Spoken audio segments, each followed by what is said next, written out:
মানুষ দুনিয়ার জীবনে যে সকল কাজ করে থাকে প্রত্যেকটা কাজে এটা বিনিময় আছে। এ কাজের বিনিময়টা হল চূড়ান্ত পর্যায়ে আখিরাতে, আর দুনিয়াতেও তার একটা বিনিময় আছে। প্রত্যেকটা কাজের যে বিনিময় সেটা নির্ধারণ করা হয় দুটা জিনিসের উপর ভিত্তি করে। এক হচ্ছে সে কাজগুলো নিয়মতান্ত্রিক বা নিয়ম কানুন মেনে হলো কিনা, আরেকটা হচ্ছে সে কাজের গুণগত দিক বিবেচনা করা, যে কাজটা কি ভালো না মন্দ। একটা ভালো কাজ যদি নিয়মিতা বা নিয়মতান্ত্রিক ভাবে না হয় তাহলে তার মানটা কমে যায়।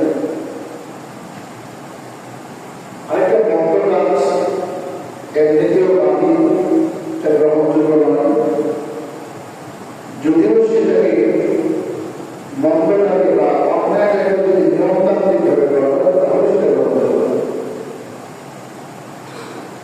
মহান আল্লাহ রাব্বুল আলামিন দুনিয়ার মানুষকে আমি যে আয়াতের কথা ব্যবহার করেছি দুটো বার্তা দিয়েছি। যে মানুষ পৃথিবীতে যদি বিচরণ করবে, পৃথিবীতে বিচরণ করবে, সেটাই তোমাকে একটা সীমা রেখা করে দেওয়া হয়েছে, যে সীমার বাইরে যাওয়া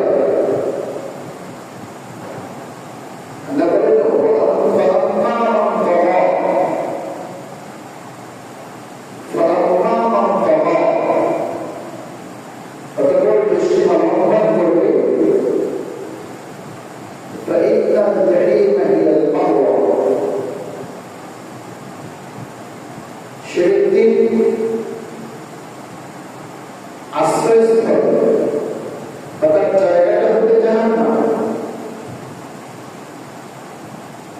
এখন আল্লাহ তাআলা মাঝখানে আরেকটা কথা বলেছেন, যে সীমা লঙ্ঘন করে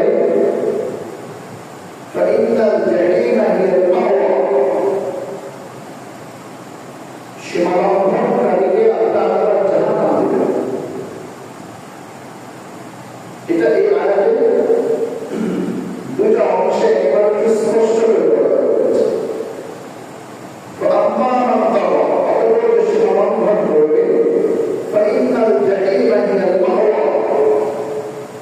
সে পাবে তার আশ্রয়স্থল হবে জাহান্নাম, নিশ্চিতভাবে হয়েছে। মাঝখানে যে আয়াতটা আছে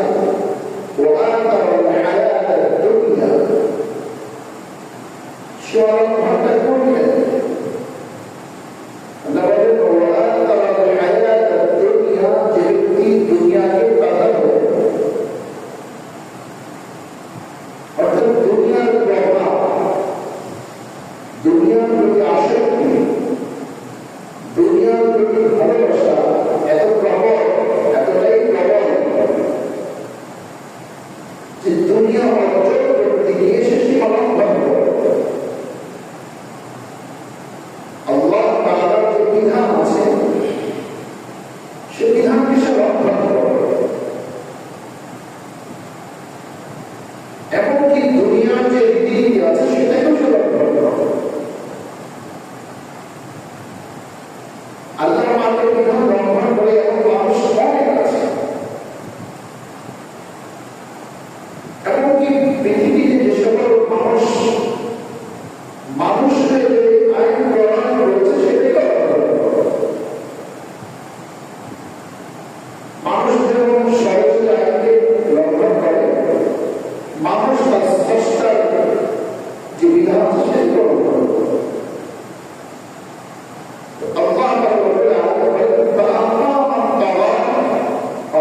যে ব্যক্তি সীমালঙ্ঘন করে, সীমালঙ্ঘন কি করে, ওরা পার্থিব জগৎটাকে এতটাই প্রাধান্য দেয়, পার্থিব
লঙ্ঘন করে দুনিয়ার প্রতি আসক্ত হয়ে সীমা লঙ্ঘন করে দুনিয়ার প্রতি ভালোবাসায় সীমা লঙ্ঘন করে দুনিয়ার প্রতি তীব্র আঘাত মনে হয়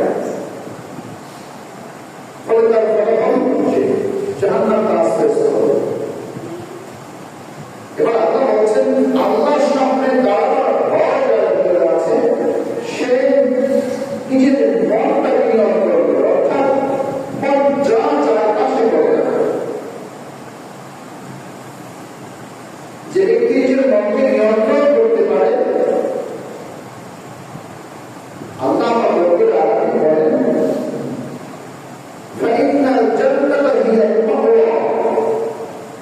এই ব্যক্তির শ্রেষ্ঠ হচ্ছে জান্নাত। এখন মনকে নিয়ন্ত্রণ করা কি? এখন মনকে নিয়ন্ত্রণ করে ভুল করা, কিন্তু আল্লাহ বলেছেন ও আম্মা মান খাফা মাকাম রাব্বিহি, আমার মনটাকে নিয়ন্ত্রণ করছি আল্লাহর সামনে দাঁড়াতে হবে সেই ভয়। অন্য কোনো কিছু ভয় আমার নেই। ওয়ানাহান নাফসা আনিল হাওয়া, নফস এটা খুব প্রবৃত্তি, এটা আমার যেটি বলছে সেটি করতে পারে। খারাপ কাজ থেকে আমি বিরত থাকি যেন শুধু আল্লাহর ভয় দিতে অভ্যস্ত। আল্লাহ আমাকে আল্লাহ তাআলার সামনে দাঁড়াবার ভয় আছে বলেই আমি আমার মনটাকে যা ইচ্ছা তা করতে দিই না, বা মানুষকে দাঁড়ান করি না, বা আমার মন কোনো কিছুর প্রতি তীব্র আকাঙ্ক্ষা থাকলেও, তীব্র আসক্তি থাকলেও, তীব্র ভালোবাসা থাকা সত্ত্বেও আমার ভয়, আমাকে তো আল্লাহর সামনে দাঁড়াতে হবে। এই ভয়ে ভেবে সন্তুষ্ট হয়ে আমি নিজেকে নিয়ন্ত্রণ করব। আল্লাহ বলেন এমন মানুষের জন্য ফাইনাল জান্নাত হিয়াল মাওয়া, সেদিকে জান্নাত রাস্তা। মুহতারাম হাজির, পৃথিবীতে এমন বহু মানুষের অতীত রয়েছে যারা শুধু নিজেদের মন যা চাইছে তাই করছে। মানুষের মন দুটা জিনিস চায়, মানুষের মন দুটা জিনিস চায়, কিন্তু দুইটা জিনিসের আগে আরো দুটা জিনিস আছে। আমরা শুধু দেখি মানুষ চায় ক্ষমতা অথবা সম্পদ। কোন মানুষের মাঝে দুনিয়ার দুটা বিষয় আগ্রহ থাকে, হয়তো ক্ষমতা নয়তো সম্পদ। আপনি ঘুরিয়ে পেঁচিয়ে দেখবেন এই দুটার বাহিরে একটা ক্ষমতা বলতে আমরা যেটা বুঝি রাষ্ট্রীয় ক্ষমতা, যে ইউপি চেয়ারম্যান হওয়া, ইউপি সদস্য হওয়া, অথবা সংসদ সদস্য হওয়া, রাষ্ট্রীয় ক্ষমতা, এগুলো শুধু না। ক্ষমতা বলতে অনেক কিছু, ক্ষমতা শব্দটা অনেক বিস্তৃত, অর্থাৎ যেখানে মানুষ বল প্রয়োগ করতে পারে। বল প্রয়োগ করার একটা মেজাজ থাকে, সেটা পরিবারে হতে পারে, অধীনস্থদের উপর হতে পারে,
পরিশ্রম, আলাদা একটা বাড়তি পেরেশানি বা চিন্তা।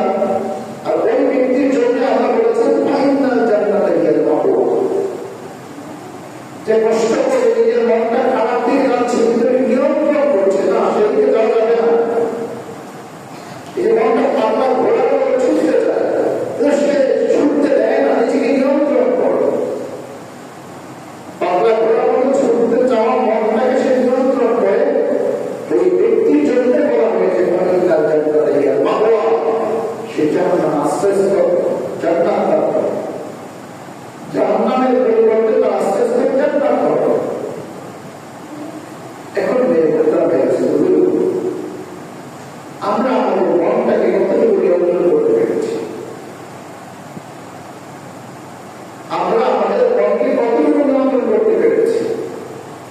হাসরের মাঠে আল্লাহ রব্বুল আলামিন ইয়া আইয়ুহান নাফসুল মুতমাইন্নাহ ইয়া আইয়ুহান নাফসুল মুতমাইন্নাহ ইরজিই ইলা রাব্বিকি রাদিয়াতান মারদিয়াহ। হাসরের মাঠে আল্লাহ বলবেন, হে প্রশান্তময় প্রশান্তির হৃদয়, যেসব হৃদয় প্রশান্ত, যেসব হৃদয়গুলো ভালো, আল্লাহ সেসব হৃদয় সম্পন্ন ব্যক্তিদেরকে হৃদয় ভালো হৃদয়ের অধিকারী এভাবে তাদেরকে সম্বোধন করে, ইয়া আইয়ুহান নাফসুল মুতমাইন্নাহ, হে প্রশান্ত হৃদয়ের অধিকারীরা, ইরজিই, চলে যাও, চলে ইলা রাব্বিকি, তোমার রবের দিকে, রাদিয়াতান, সন্তুষ্ট চিত্তে, ইরজিই ইলা রাব্বিকি রাদিয়াতান মারদিয়াহ, সন্তুষ্ট হয়ে তুমি পরিতৃপ্ত, তুমি সন্তুষ্ট, তুমি তোমার রবের দিকে চলে। ফাদখুলি ফি ইবাদি ওয়াদখুলি জান্নাতি, আল্লাহ তাআলা ওই প্রশান্ত হৃদয়গুলি রয়েছে, যেগুলো আমার উম্মত তথা আমার বান্দাদের অন্তর্ভুক্ত হয়, তোমরা জান্নাতে প্রবেশ করো। মহান আল্লাহ রব্বুল আলামিন সেই হৃদয়গুলিকে সম্বোধন করেন। কিন্তু আফসোস হলো আজকে আমরা আমাদের মনটাকে নিয়ন্ত্রণ করতে পারছি না। মুহতারাম নাযিরিন, আমরা আমাদের দেহের যত্ন করি, আমরা আমাদের চুলের যত্ন করি, ত্বকের যত্ন করি, পোশাকের যত্ন নেই, স্বাস্থ্যের প্রতি সচেতন, স্বাস্থ্য সচেতনতা আছে। এজন্য খাদ্য, শরীরচর্চা, সময় মতো খাদ্য গ্রহণ, ঘুম, সবকিছু আছে। পোশাকের প্রতি আমাদের যত্ন আছে, এমনকি আমরা যে চুল কাটি সেই চুলের প্রতি আমাদের যত্ন আছে। কিন্তু আমাদের হৃদয়ের প্রতি কোনো যত্ন নেই। হৃদয়ের প্রতি আমাদের কোনো যত্ন নেই। আপনি ঘর থেকে বের হবেন, আপনার স্ত্রী বলবে এই পোশাকটা পরে যেও না, এটা ময়লা হয়ে গেছে, স্ত্রী করা হয়নি, হাত পড়ে গেছে, বাধ্য। চুলটা একটু বড় হয়ে গেলে চুল কাটতে হবে, চুলটা এলোমেলো হয়ে গেছে, চুলটা আছে, দাড়িটা আছে। আপনার যদি যত্নশীল, আপনি দেখছেন আপনার স্ত্রীকে আপনি যত্ন করছেন, তুমি এই ক্রিমটা ব্যবহার করো, এই ফেস ওয়াশটা ব্যবহার করো, এই পোশাকটা করো, বিভিন্ন ভাবে আমরা একে অপরের প্রতি পরস্পর প্রতি যত্নশীল হয়ে গেছি। সন্তানের প্রতি আমরা যত্নশীল হই। যদি কারো ঘরে সুসন্তান থেকে থাকে, সেই সুসন্তানরাও কিনা আমাদের প্রতি যত্নশীল হয়। কিন্তু বড় দুঃখের বিষয় হলো হৃদয়ের প্রতি যত্নশীল হওয়া, এটা আমাদের সমাজে বা আমাদের মধ্যে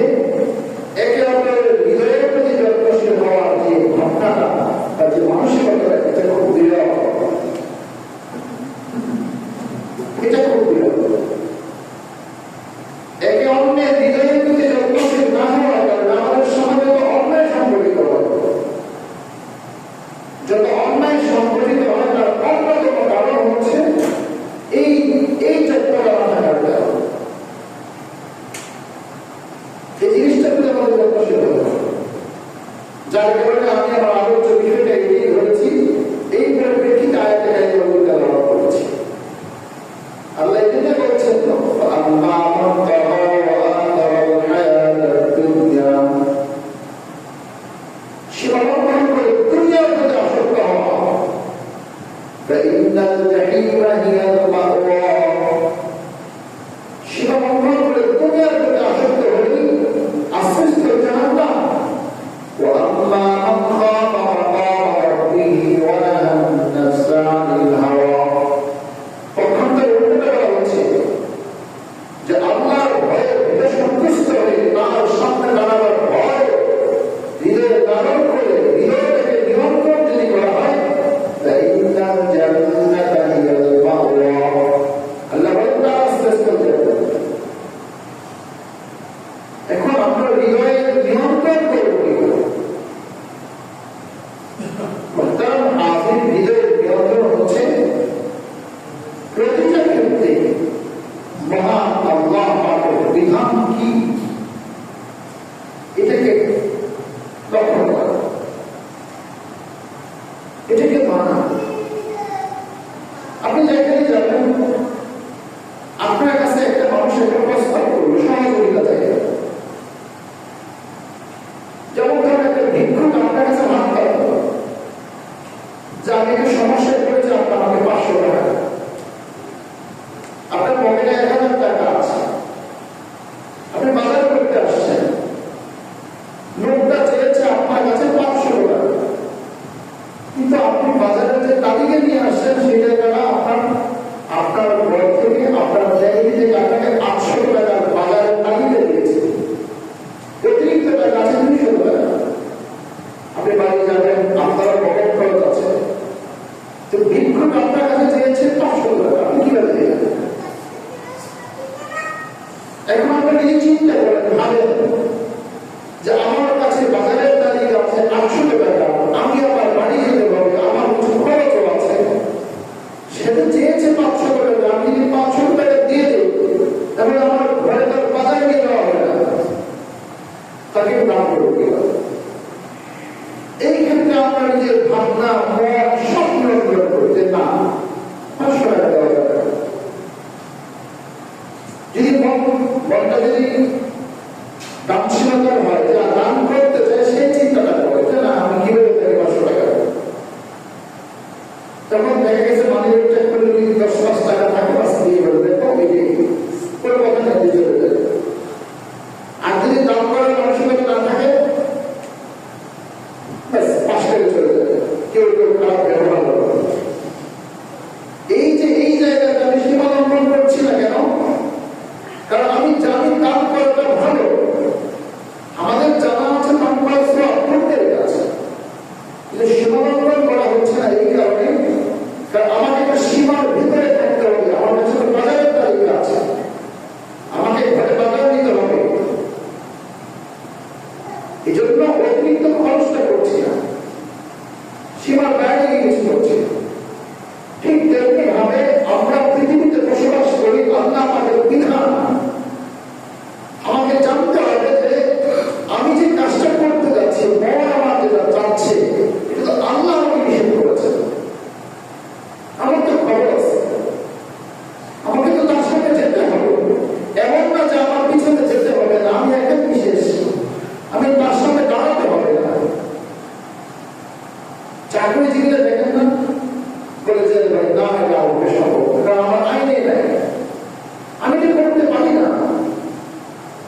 আমরা যা মধ্যে তাই করছি না দেখবো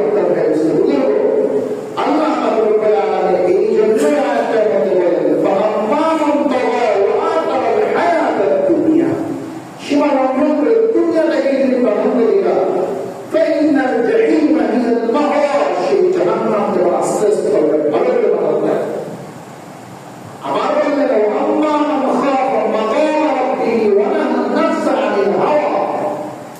তোমার মন চাচ্ছে দুনিয়ার এই জিনিসটা করতে, কিন্তু তোমার ভয় আমাকে তো আল্লাহর সাথে দাঁড়াতে হবে, সেটা বিরুদ্ধে ভাবছ।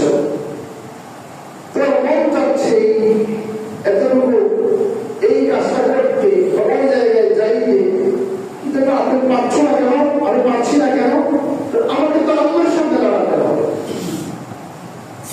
সেই ভয়টুকু থাকার কারণে এই মনটাকে নিয়ন্ত্রণ যে ব্যক্তি করতে পারে, আল্লাহ বলেন ফাইনাল জান্নাত হিয়াল মাওয়া, সে হবে জান্নাত। এখানে মন নিয়ন্ত্রণ করার জন্য একে অপরের সহযোগী হতে হয়, একে অপরের সহযোগী হতে হয়। শিক্ষকরা দেখবেন যারা ভালো শিক্ষক, শ্রেণীকক্ষে যখন তারা পাঠদানের সময় তবে শিক্ষার্থীদেরকে যখন বোঝাচ্ছেন, পড়াচ্ছেন, বিভিন্ন ভাবে তাদেরকে বোঝাবার চেষ্টা করেন, বিভিন্ন ভাবে উদাহরণ দেন, যাতে করে শিক্ষার্থীদের মনটাও খুব আনন্দিত থাকে আর পড়াটাও যেন সহজে বুঝে। আর যারা বিজ্ঞ শিক্ষক নন তারা শুধু পড়াই থাকে, পড়ে যা আছে ওই মুখস্থ বিদ্যা শুধু পড়াই থাকে। একজন দক্ষ শিক্ষক সে বাহিরের উদাহরণ দিয়ে নিয়ে আসে, গ্রামার শেখাতে গেলে অন্যান্য উদাহরণ সামনে নিয়ে আসে, গণিত বোঝাতে গেলেও অন্যান্য উদাহরণ সামনে নিয়ে আসে।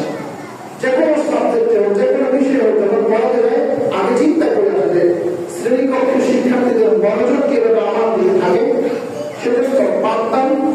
এখানে বিভিন্ন উদাহরণ এমন ভাবে উপস্থাপন করেন শিক্ষার্থীরা যেন সহজে বুঝে।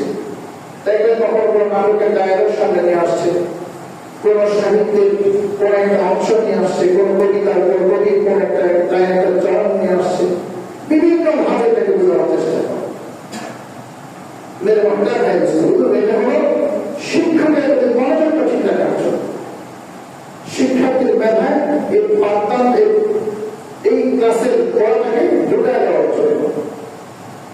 আজকে আমরা আমাদের একে অপরের হৃদয়ের প্রতি যত্নশীল না, স্বামী তার স্ত্রীর হৃদয়ের প্রতি যত্নশীল না, স্ত্রীও স্বামীর হৃদয়ের প্রতি যত্নশীল না, মা বাবার সন্তানের হৃদয়ের প্রতি যত্নশীল না। আর সন্তান তো ছোট, সে কিভাবে বাবা হৃদয়ের প্রতি যত্নশীল হবে? সেটা একটা বয়সে পৌঁছে তখন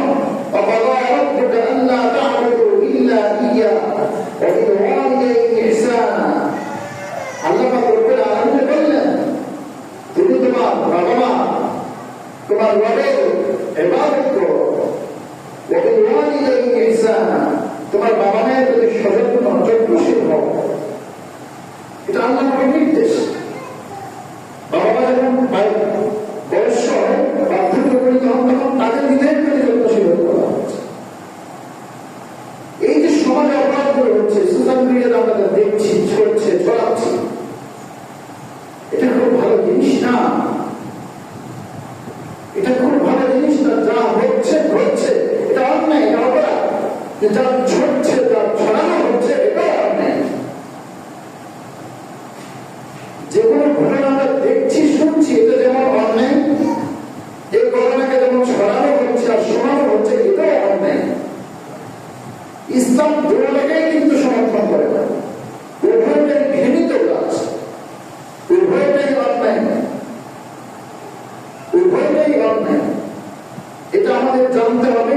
রাসূল কারীম সাল্লাল্লাহু আলাইহি ওয়াসাল্লামের জমানা থেকে সেই জমানায় এমন ঘটনা ঘটছিল কিনা, তখন রাসূল সাল্লাল্লাহু আলাইহি ওয়াসাল্লাম কি করেছেন, সাহাবায়ে-কেরামকে কি করতে বলেছেন। একটা মানুষের সম্মান কোনোভাবেই, দেখুন এটা মাসআলা, আপনারা শুনে আশ্চর্য হয়ে যাবে মাসআলাটা। একজন নারী পুরুষ দুজনই অনৈতিক কাজে জড়িয়ে পড়েছে, এমন একটা জায়গায় জড়ায় পড়েছে শারীরিক চাহিদা করে জায়গাটা পৌঁছে গেছে। ইসলাম দেখেন কতটা আশ্চর্য। এই যে এখন আমরা বলি এআই দিয়ে তৈরি, এই দিয়ে তৈরি, সেই দিয়ে তৈরি, কেন বলা হয় জানেন? আপনি বুঝবেন যে এই সমস্ত কথা কেন বলা হচ্ছে। স্পষ্ট হাদিসে আসছে তিনজন মানুষ স্বচক্ষে দেখেছে, এমন হতে হবে। আশ্চর্য কথা, সাক্ষী থাকতে হবে এমন ভাবে যে তারা দুজন দেখেছে, এমন ভাবে দেখেছে ঘটনা ঘটতেছে এই অবস্থা দেখতে হবে। একজন দেখেছে, ঘটনা কথা একজন দেখেছে, দুজন দেখতে পারে না। একজন দেখেছে, সে কি আরেকজনকে ডেকে আনতে পারবে? আনতে আনতে দুজন শেষ, অন্যায় সঙ্গে হয়ে গেছে। দেখুন, একজন দেখেছে, সে মানুষটার সাক্ষীর ক্ষেত্রে কতটা সচেতন, কঠোরতা করা হয়েছে সাক্ষী হবে। তুমি দেখছ 3 বার সে শিখে উত্তীর্ণ হবে, এরপর সে কসম করতে হবে। এমনকি এটা স্বামী স্ত্রীর ব্যাপারে আজকে দেখেন না অভিযোগ দিচ্ছে, স্বামী স্ত্রীর ব্যাপারে অভিযোগ দেয়, স্ত্রীর স্বামীর ব্যাপারে অভিযোগ দেয়। এই অভিযোগগুলো কিন্তু এমনি না, এগুলো এমনি গ্রহণ করা যাবে না। ইসলাম এভাবে গ্রহণ করতে নিষেধ করেছে। রাষ্ট্রীয় আইন ভিন্ন, আমি রাষ্ট্রীয় আইন ভিন্ন বলছি, ইসলামের আইনটা বলছি। যখন প্রমাণিত হবে সাক্ষী এবং প্রমাণ তখন তার বিচার আসে। একটা বার চিন্তা করে দেখুন, অপরাধ সংগঠিত হচ্ছে এই অবস্থায় করতে হবে। আপনি চিন্তা করতে পারেন কোথায় ইসলাম? এর আগ পর্যন্ত সেটাই অন্যায়, কিন্তু তার মৃত্যুদণ্ড কার্যকর করার জন্য এই সাক্ষীটাকে জেরা করা হবে, তাকে খুব প্রশ্ন করা হবে। এরপর যদি সবকিছু মিলে যায় তারপর শাস্তি বাস্তবায়ন করা হবে। এখন আমাদের কি হচ্ছে? আল্লাহ আমাদের সকলকে হেদায়েত দান করুন, সকলে বলেন আমিন। এই হেদায়েত আমাদের সকলের ব্যাপারে আছে। আর এই ঘটনাগুলো ঘটছে কেন? এই ঘটনাগুলো ঘটার অন্যতম কারণ হচ্ছে আমাদের একে অপরের হৃদয়ের প্রতি যত্নশীল। একে বললাম না, স্বামী তার স্ত্রীর হৃদয়ের প্রতি যত্নশীল না, স্ত্রী তার স্বামীর হৃদয়ের প্রতি যত্নশীল না। এটা যদি হতো সমাজে অনেক অন্যায় থাকে, একদম এটা ক্লোজ হয়ে যেত। এই জিনিসটা যদি হতো, একে অপরের হৃদয়টা বুঝতো যে আমি তোমার হৃদয়ের যত্নশীল হবো, তুমি আমার হৃদয়ের যত্নশীল হবো। তুমি যেমন আমার পোশাকের প্রতি খেয়াল রাখো, স্বাস্থ্যের প্রতি খেয়াল রাখো, খাদ্যের প্রতি খেয়াল রাখো, আমার ঔষধের প্রতি খেয়াল রাখো, ঠিক তেমনি ভাবে আমিও তোমার খেয়াল রাখি। আসলে দুজন আজ থেকে একে অপরের হৃদয়ের প্রতি খেয়াল রাখো, বাস দেখবেন অন্যায় করবে না। এরপর মানুষের পিছনে শয়তান আছে। শয়তান তো বলেছে আমি তোমার হৃদয়ের দরজাকে ঘট ঘট ঘট করে করবো, এটাই বলছে।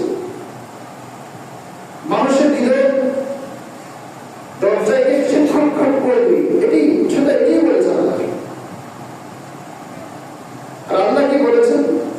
আমার যে বান্দা শয়তানের প্ররোচনায় সে ধোঁকায় পড়েছে, যদি সাথে সাথে অন্যায়টাকে ছেড়ে দিয়ে এই অন্যায় করবে না বলে দৃঢ়ভাবে প্রতিশ্রুত করতে হয়, আমি তার সমস্ত গুনাহকে ক্ষমা করে দিই। আসল তাই মাত্রা হয়েছে। আমি সম্পাদনা খোলামেলা বলা যায় না, কারণ নোংরা জিনিস যত বাজে কথা যত বলা হবে তত বেশি দুর্গন্ধ ছড়াবে। এখান থেকে ভালো কিছু কখন আশা করা যায়?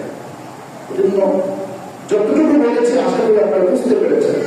আসলে আমরা বন্ধটাকে কম ছড়াই, এটা কম ছড়াই, ভালো জিনিসটা ছড়াই, মানুষকে ভালো কথা শোনাই, ভালো পরিবেশ তৈরি করি। একে হাদিসে আসছে লা তাহাসাদু ওয়ালা তাবাগু ওয়ালা তাদাবারু ওয়া কুনু ইবাদাতাল ইখওয়ান। একে অপরকে হিংসা করতে নিষেধ করা হয়েছে, অনুসন্ধানী হতে নিষেধ করা হয়েছে। আপনি আমার পিছনে লেগে থাকবেন, আমি আপনার পিছনে লেগে থাকবেন, নিষেধ করা হয়েছে। হ্যাঁ, তদন্ত কর্মকর্তা যারা আছেন, বিচার কার্যে যারা আছেন, একটা বিচার পরিচালনার জন্য যা যা ব্যবস্থা করতে হয় সেটা বলতে হবে। সেটার জন্য ডিপার্টমেন্ট আছে, ভিন্ন আইন আছে, ভিন্ন একটা দপ্তর আছে, তারা দেখবে। কিন্তু একে অপরের পিছনে লেগে থাকাটা নিষেধ করা হয় না, তারা পিছনে দেবো, ওরা তাদের জাসুসি করো। হাদিস মানে কি অব্বা আসল আমরা সীমালঙ্ঘন করে দুনিয়াকে প্রাধান্য দিই, জাহান্নাম আশ্রয়স্থল না বানিয়ে বরং আল্লাহর সামনে দাঁড়াবার ভয় ধারণ করে নিজের মনটাকে নিয়ন্ত্রণ করে সকল পাপাচার থেকে নিজেকে মনটা নিয়ন্ত্রণ যদি করতে পারি, আল্লাহ আমাদের ওয়াদা মাহিন্দার জান্নাতে হিয়াল মাহওয়া, জান্নাত হবে আমার আশ্রয়স্থল, ঠিকানা। আসল সেটাই আমাদের লক্ষ্য। আর নোংরা দুর্গন্ধ যেন সমাজে ছড়িয়ে না পড়ে, সেজন্য সকল বন্ধ প্রচারটাকে আমরা সীমাবদ্ধ করে এটাকে কমায় খারাপটাকে প্রচার করি। সাংবাদিকতার একটা আজীব বৈশিষ্ট্য আছে, বলেছিলেন এটা একটা আলোচনা করব। সাংবাদিকতা মানে হচ্ছে কি জানেন, গণমাধ্যম এটা কেন একটা রাষ্ট্রের স্তম্ভ কেন? আপনার বলুন, স্তম্ভ যদি দুর্বল হয় তাহলে কি এটা ভেঙে যাবে না টিকে থাকবে? আপনার ভবনের স্তম্ভ যদি দুর্বল হয় টিকে থাকবে না ভেঙে যাবে? ভেঙে যাবে। ঠিক এই স্তম্ভটা আমাদের শক্তিশালী হতে হবে। শক্তিশালী কিন্তু বন্ধ দিয়ে হয় না, ভালো দিয়ে হবে। আল্লাহ যদি কখনো সুযোগ হয় এসব এই বিষয়ে কথা বলবো। আল্লাহ আমাদের সকলকে বোঝানোর এবং আমাদের দান করুন। আমরা আগে কখনো